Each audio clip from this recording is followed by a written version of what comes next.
തെരഞ്ഞെടുപ്പ് പെരുമാറ്റച്ചട്ടം നിലനിൽക്കെ പ്രധാനമന്ത്രി നരേന്ദ്രമോദി ദൂരദർശനിലൂടെ അഭിസംബോധന ചെയ്തതിൽ തെരഞ്ഞെടുപ്പ് കമ്മീഷന് പരാതി പ്രളയം.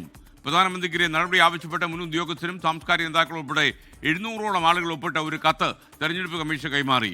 PR അരവിന്ദ് ഡൽഹിയിൽ നിന്ന് ഈ കത്തിന്റെ വിവരങ്ങളുമായി ചേരുന്നു. പറയൂ അരവിന്ദ്.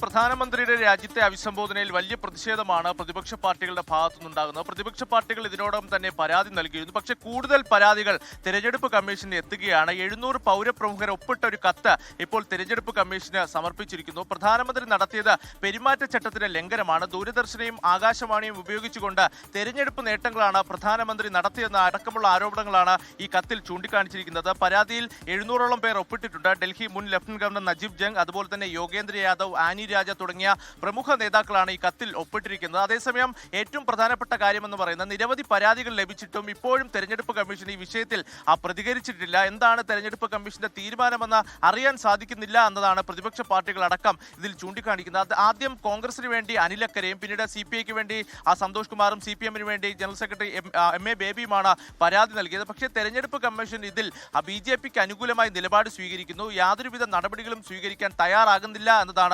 പ്രതിപക്ഷ പാർട്ടികൾ അടക്കം ചൂണ്ടിക്കാണിച്ചിരിക്കുന്നത്. എന്തായാലും നിരവധി പരാതികൾ എത്തിയിട്ടും തെരഞ്ഞെടുപ്പ് കമ്മീഷന്റെ മൗനവും വലിയ രീതിയിലുള്ള വിമർശനങ്ങൾക്ക് വിധേയമാവുകയാണ്. അതേസമയം പ്രധാനമന്ത്രിക്കെതിരെ ശക്തമായ നടപടി വേണമെന്ന് തന്നെയാണ് വിവിധ സംഘടനകളും അതുപോലെ തന്നെ പൗരപ്രവർത്തകരടക്കം ആവശ്യപ്പെടുന്നത്. SK